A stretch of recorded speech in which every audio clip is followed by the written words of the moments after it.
Jai Shri Mataji.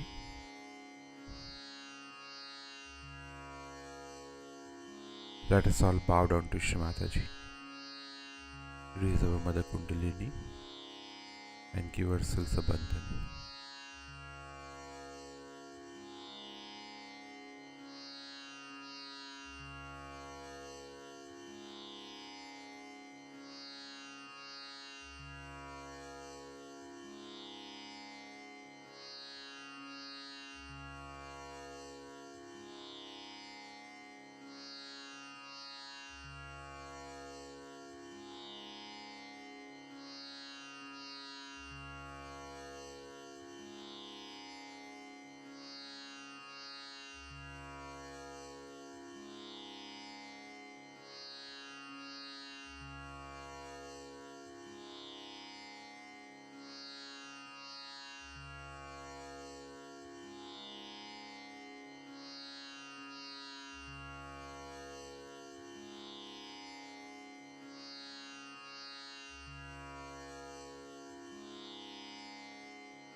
Let us recite Shri Ganesh Mantra.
Let us now listen to Shri Mataji's speech.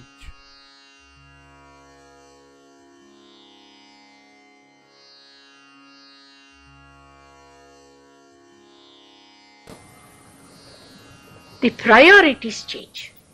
The priorities change so much.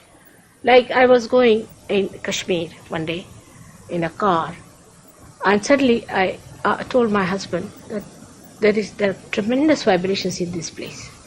So he asked the driver, he said, is there any temple here? He said, no, it's a wilderness, there's no temple, nothing. I said, about 2-3 miles maybe, let's go ahead. So he said, no, there's some Muslims staying here, you see, there's no temple, no question of having a temple. I said, is there a mosque? Oh, he said, yes. There is a mosque of Hazrat Bal. One hair of Muhammad Sahib is kept in that mosque. And I felt the vibrations at least 4-5 miles away from it. Just imagine.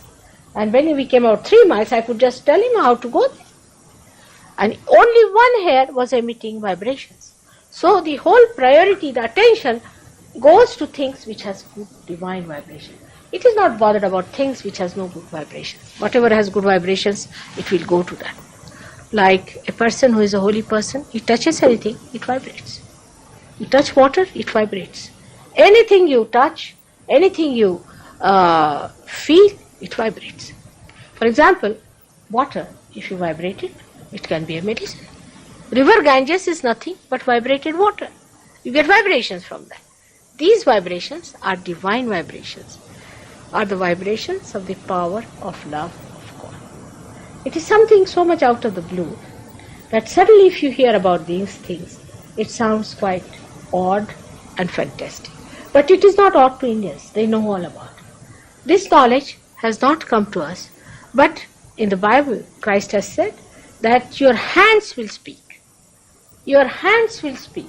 That means in your hands you will be feeling it. He said it very clearly. Your hands will speak. That's what should happen to us. That our hands should speak means they should communicate to us what they have to communicate. Because all the centers are represented in our hand. As shown there, you can see all the centers are on the left hand side and right hand side. You can see very clearly how these centers are denoted on our hand.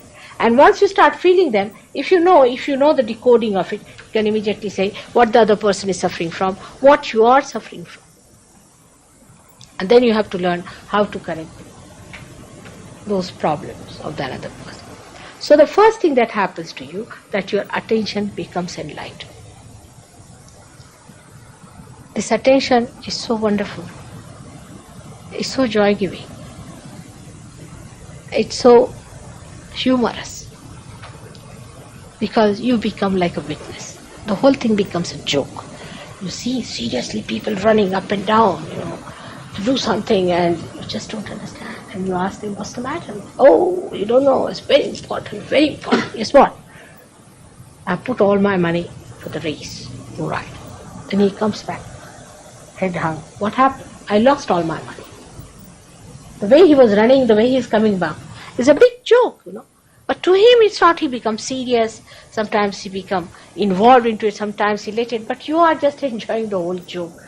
The whole tragedy and comedy of life you enjoy like a spectator. You become the spectator. You are no more worried, upset or in tension. Actually, I've seen people who are very hot-tempered become so placid and so sweet and so poised. It's surprising how they change because they have got the balancing point, the absolute point. This is what happens to your attention when you get realization. But then what happens to your awareness, which you get from the central path of your evolution? For example, animals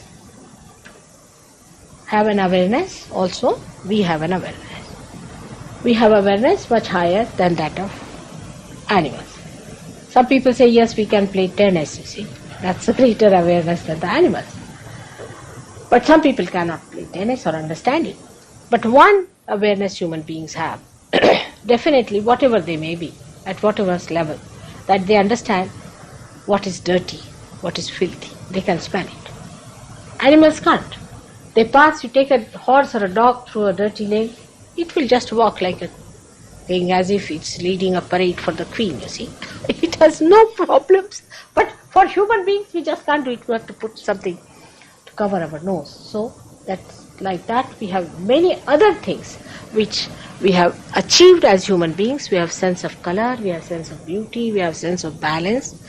We have so many things which dogs may not have, horses may not have, dolphins may not have. They are so close to us, they live with us, but they may not have those senses as we have. But now what happens to human awareness at this stage is that this human awareness suddenly jumps up into a new dimension. That you become collectively conscious. You become, again I say, it's an actualization, it happens to your awareness. You just become collectively conscious. Means, little children, today, Olympia, I see, she was interviewing me. She came and she put her fingers in her ears, you see, because the lady who was talking to me had a problem in her throat. Perhaps maybe she has to use her throat too much also, or maybe something else. So she put her fingers in her ears. You see, this is the mantra. We use Allahu Akbar by putting fingers. The little one, she's very small, about 2 years away, she just put it. But still, you see, she felt she has not helped me fully, so she put her both the fingers in the mouth to suggest that please look after the lady, she's got this problem. The concern and the feeling that you get for another person is so tremendous that people can't understand, but it's very simple. Because if you become part and parcel of the person, how can you not have concern? When who is the other? The problem is, now supposing you are sitting before me and you have a problem in your stomach. I'll also have a little problem, you see? And I'll be so concerned about that problem that it is in my stomach as if that problem is existing. It is like that. The awareness becomes so collectively conscious that it becomes part and parcel of you. Who is the other? The feeling of otherness goes away. Now people talk big things like, we are all united, we are all brothers and sisters, and this and this. You must have heard all these speeches, and when it comes to wars, they will fight. But in this, you cannot fight, because who is the other? You can't fight your nose, you can't fight your hand, you can't fight your fingers.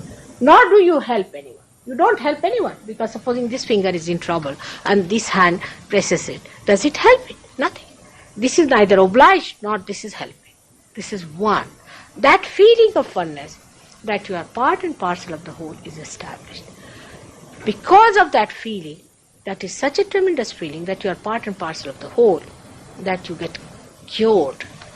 The curing comes because of that innate understanding by your being that you are not alone. You are part and parcel of the whole. You are a cell of the whole body of God, or you are a microcosm of the macrocosm. This is not just a psychological or a rational thing, but you just become. You just become. You can't help it. And when you are that, you just don't feel you are helping anyone. I mean, it's just like you see one cell acting for another cell. The whole thing works in such a homogeneous way. No fighting, no quarreling. On the contrary, you enjoy each other. You just love each other. And you just see the good points of another person. You don't see the bad points. You forget the race, you forget all creeds and everything you forget. Because, you see, a nose doesn't say, I am higher than the hands. Does it say? Or the feet do not say, I am lower than the hands. They all are required. Supposing there's something wrong with the feet, you will just try to help. Something wrong with the nose, you will help your nose. You don't discriminate in your body, do you? In the same way, we do not discriminate. Once you become realized souls, whether you are from India or from Asia or from any other place, from England, America, any place you may be Chinese, every sort of faces we have in the cross section of Sahaj Yogis. You'll find all kinds of people are there, and they all love each other. You must see the way when these people from England went to India, to the villages where I work. The villagers, you see, just grabbed them. And they were so happy. They said, first time we are meeting our brothers and sisters. And these people were just enjoying them, and they all started dancing. Of course, they are very light-footed. They wanted all these people to dance with them. I know the Britishers are not so light-footed there, so they found it rather difficult. So they made them jump, jump, jump. And now they have become good dancers too, and they all dance together and sing together in complete joy and understanding. See, the whole attitude towards life changes. You become really a princess in the sense that you don't need anything. There is no dirt. If there is a dirt, then you are a beggar. If there is no dirt, you can sleep here, you can sleep in a palace, you can, if you want, you can get a Rolls Royce, or if you want, you can walk. What's the harm? What's the difference? Because the joy comes from your spirit, not from outside things. The whole idea of comfort changes. The whole idea of luxury changes. It's all completely changed because you enter into this new dimension. And that's what happens to your awareness, that you become collectively conscious. The enlightenment gives a human awareness a new dimension by which you are collectively conscious. Now, emotion gives us happiness. You see, if you love somebody, you feel happy, and you meet that person, you feel happy, and you want to bestow all your love on that person. If your children are there, you want to love them and give them love. But before realization, this joy is limited. For example, husband-wife relation I can understand, but about children, like in India, you see, they love their children so much that they will even sell their country for their children's sake. The love becomes like a possession. It becomes a love-hate relationship. You see, they love so much that they come to hatred. It's a funny thing, but it happens. Why? Because it has limitations. Love has limitations. It's not infinite. But when you get your love enlightened, you get joy. There's no material give and take, but you enjoy each other. In Calcutta, first time, on my way to America, I was staying in a hotel. There were other surgeons, 5-6 surgeons staying with me in other rooms. And one gentleman came to see me, and he fell at my feet, and tremendous vibrations here. And they all rushed. Who has come? Who has come? I said, why? Tremendous joy started flowing over our head, mother. Who is at your feet? They all rushed to me. I said, see this one. Ha! They all stood. Ah, what enjoyment, what enjoyment. He was enjoying, they were enjoying him. This is the first time you enjoy human beings, because you can feel the vibrations of a person. What a beauty human being is, what a glory he is, what a blessing he is, what a creation he is, you realize only after realization. Before that, you judge him, oh, he has got long hair, he has got red hair, he has got long nose, all this. But then you just see him in a subtle way. What he is his vibrations. And so many people I have seen, Sahaj Yogis also, if they get somebody, they'll all rush there. The fellow is there and they are all taking vibration. For half an hour I'm tired, I said, now finish it off. But no, they're just sucking it like a child. First time you enjoy human beings. The joy, which has not duality. Joy does not have happiness and unhappiness. Happiness comes to us when our ego is pampered. Unhappiness comes to us when our ego is damped. It is something different. We are not our egos. We are ourselves. And when self enjoys something, it enjoys it. There is no remorse. There is no duality about it. There is no unhappiness. So joy is a complete thing. It cannot be described. It is just to be experienced and enjoyed within ourselves. And that's what happens to us when we get our realization. Our idea of love changes. Like we say, oh, I love this person only. Like your husband is there, all right? You have to love him like a husband. You don't love everybody like a husband, all right? Your sister is there, you love her like a sister. But you think all others as your sisters. Then you love your brothers, you think them to be your brothers. You love all of them. The love spreads like that. It does not rest in one place. It does not sort of stagnate. It does not coagulate. Supposing in a plant the sap is rising and it goes to one flower because it loves it and settles down there. The tree will die and the flower will die. So the love we have before realization is like that love, which dies ultimately or creates problems and it dies. But love after realization is a love that emits, just flows. You don't get anything. What do you get? People ask me, my husband, is in a different line and I have a double life. And all my friends ask, what do you get out of it? I said, I'm not here to get. I get out something from me. It's just to give, it's to enjoy. As I told your mayor today, your politics will be solved. You'll have no party. He says, how can that be? I said, see now. I have, supposing, all the powers, so I'm a capitalist. But I must share, so I'm a communist. I have to be a pure communist and a pure capitalist. So how can I have two parties when both the things exist within me? That's how you solve your politics. How do you solve your economics? Whole transaction areas and all those things come from a false idea that matter can give us happiness. It cannot. Only the matter that has a certain coefficients which gives vibrations is the only thing that gives you joy. Now we don't know if there is such matter or not. For example, somebody will say Stonehenge. It looks funny with the Druids. Of course, they don't know anything. I agree. But it is not. Because Stonehenge is created by the Mother Earth. It has vibration. They can't feel anything. They are standing there singing songs, this, that. Somebody must have felt in their forefathers. There are many places where you get vibrations from the Mother Earth. So many. It is written in the Bible, in the 10 Commandments only, that whatever is created by the Mother Earth or by the sky should not be reproduced by human beings and worshipped. But there are many things which have come out of the Mother Earth. But unless and until you have vibrations, how will you know? You don't know the truth. So in the human awareness, to know the truth is very relative. You will say that, how is it that this person is fake and that person is not fake? This is truth, that is not truth. There's no way of knowing it.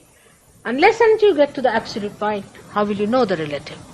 So when you get your realization, you can ask, is he a real man? If he is, you will get vibration. If he is not, then you might even get blisters. Vibrations will stop, maybe. Little bit blisters you might get, if he is not a right type of a person. If somebody is obstinate, you will get indication. If somebody is suffering from some possession, you will get indication. If somebody is mentally mad, you will know. It's very, very systematic and very scientific. God's laws never fail. Very attentive. And everything that you know through it is absolute and correct. Only thing is you have to learn. You have to train up your mind to understand these different things. But small children are much cleverer than bigger people, because you see they have so many hang-ups. They have so many complications. They rationalize everything. Children will just say this. Basically. Now, people think that how can it be free?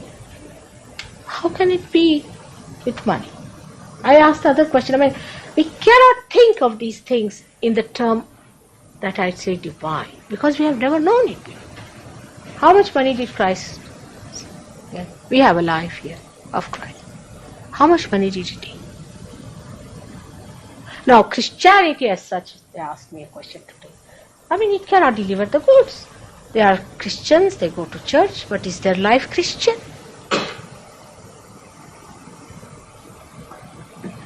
Churches cannot deliver the goods. But that doesn't mean that you run away from Christ. You can run away from that kind of a thing, but not from Christ, because Christ exists. He definitely exists within us and is a special person, because he's placed at a very pivotal point between the center of the optic chiasma, where the pituitary and pineal body are there, and he controls our ego and superego.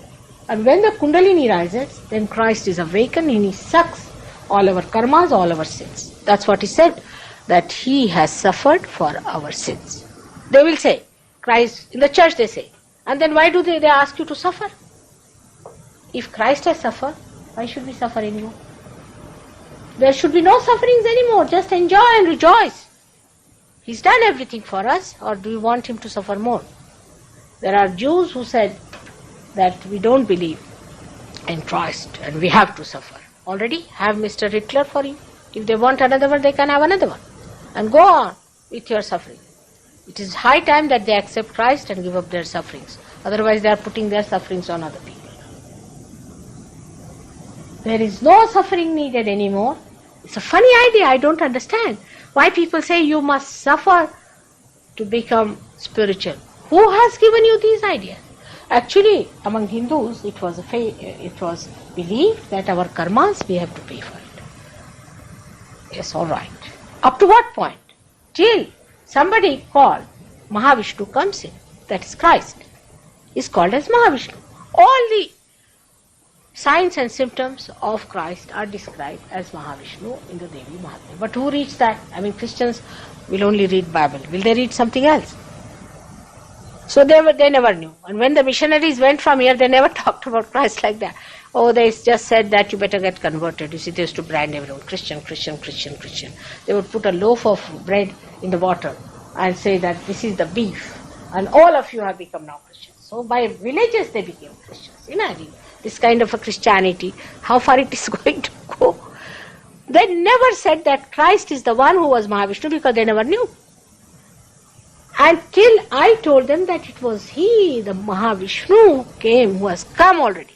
And he is going to suck our... Oh, they said, then what? Why to worry about karmas? Finished, over, our karmas are over. But here, we have Christ, but we don't know his essence. We don't know what is he there for. What was the need for him to crucify? It was just to create a tremendous deity within us, that is Christ, who will suck our vibration. Now we have many Jews who are our disciples. They will jolly well have to accept Christ, because Kundalini doesn't rise unless and until you accept him here. But even those Christians who don't accept, say, Moses or Jehovah and all that, they have to accept that Jehovah is sitting here. That's the Virata. That's the Akbar. That you have to see for yourself when the Kundalini rises. You'll be amazed unless and until you say Lord's Prayer, it won't rise above this. If it is stuck there. And all the Christians have this problem. You'll be surprised that Christ himself is angry with them. have to say Lord's Prayer. That's why he said, you'll be calling me Christ, Christ, and I won't recognize. Just imagine. Then you have to say Lord's Prayer in front of some holy personality. He forgives you, and then the Buddha replies. Just imagine, he was the one who was the controller of ego. He's the one who sucks our ego. And see the Christian nations. That's one thing they cannot get out is their ego. Now they're realizing it, no doubt. But still to get out of it, they have to fight it. And the more you fight it, it becomes like a balloon, big, big, big, big, big. But by fighting it, you cannot get out of it. Only by rising through the central path, you can suck it through the awakening of Christ. And you get your realization as cool breeze coming out of your head. But when it happens also, as I said, people do not know what it is. These Brahma Shakti, what you call these cool breeze of the Holy Ghost, what it is. Because they didn't allow Christ to live long. He lived hardly for 3.5 years to talk about. I mean, the way they treated him was really so atrocious and so cruel. To whom could he talk? To these fishermen? About Kundalini? I mean, they made it impossible. Same with Muhammad, Arabs could not accept Muhammad at all, and they have not yet accepted him the way they are crucifying him every day. He couldn't tell people about it, but he did promise that it will happen to you. He's promised that a comforter will come so that you will know my Father forever. Means you'll get your self-realization. He promised. But how will you make him out? How will you make out the comforter? How will you find out? If Christ comes in, now some Christ is being announced. It's a big joke. You better tell this Mr. Christ to walk on the water and you'll find him out. We had one in India. He told that he's going to walk on the water. And people mad from America, they came with television, telescopes, and all Indians were there to see the fun of the whole thing. All of them came here, and government also encouraged, because lots of foreign exchange, for this kind of tomfoolery. They all came, they occupied premises in a very big hotel where there was a huge big swimming bath where this fellow was supposed to walk on the water, see. And they had telescopes and every sort of thing there. And apart from that, they had a television set, and from America they were going to release, you see, all the scenes of what was going to happen. This fellow came forward. It was on the television, you could see it. He put one foot, and with the second foot he was down. He couldn't even swim. They had to fish him out. He was put in the hospital, and they found he had cancer. But imagine, when they asked, why did you do all this? He said, at least I got a name. Imagine. Like some hijackers, they say that at least by doing this thing we'll get some name. There are some maniacs who want to appear in the newspaper, this way or that way. So he said, I got a big name in America, everywhere, everyone knows me. Thank God he's no more now to befool some. You see, these tricks they play. So these tricks have nothing to do with God. If he's Christ, let him walk on the water. If you people will be kind enough, you better write to this gentleman who has spent so much money in the newspaper, especially to the journalists, I would request. Because you see, journalism takes to such stupid people very easily. I don't know why. They will publish, they publish such a lot of things about this nonsensical Christ who has come. Better ask him.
Let us recite the Mahamantras.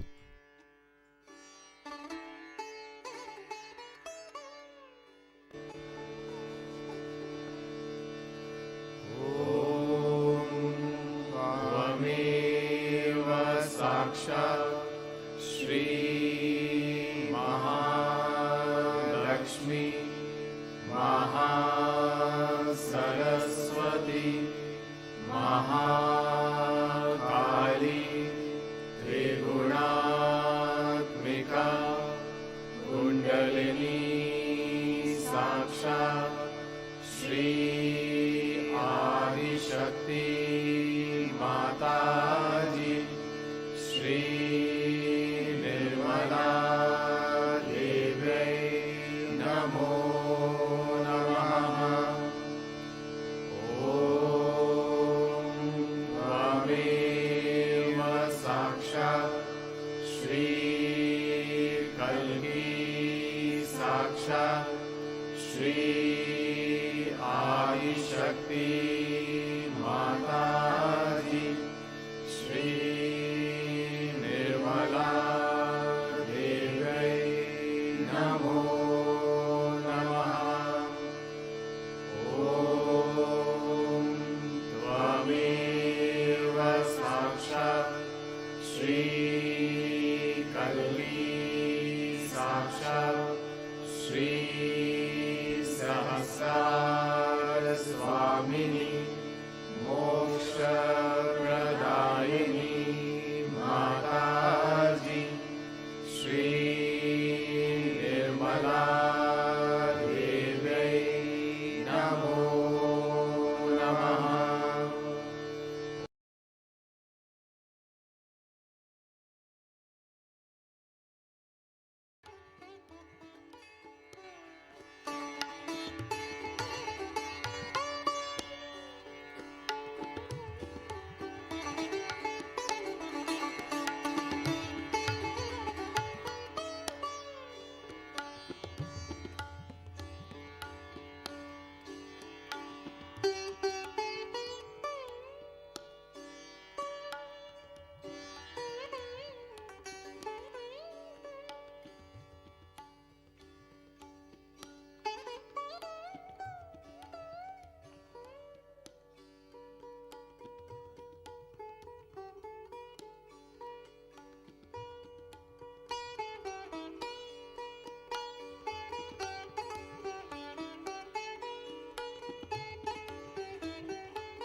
Thank you, Shamataji,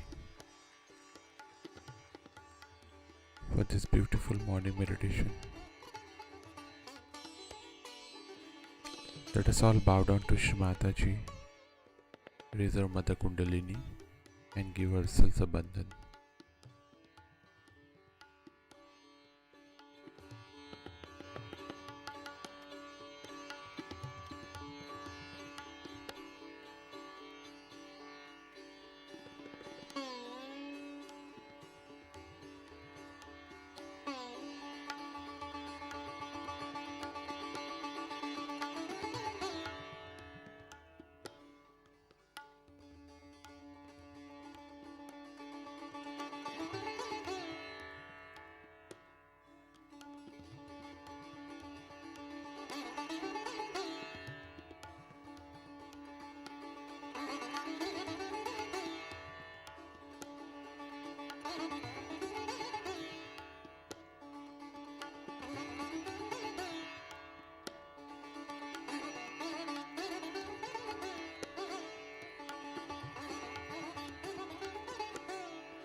We'll meet again tomorrow morning, same time. Jai Shri Mataji.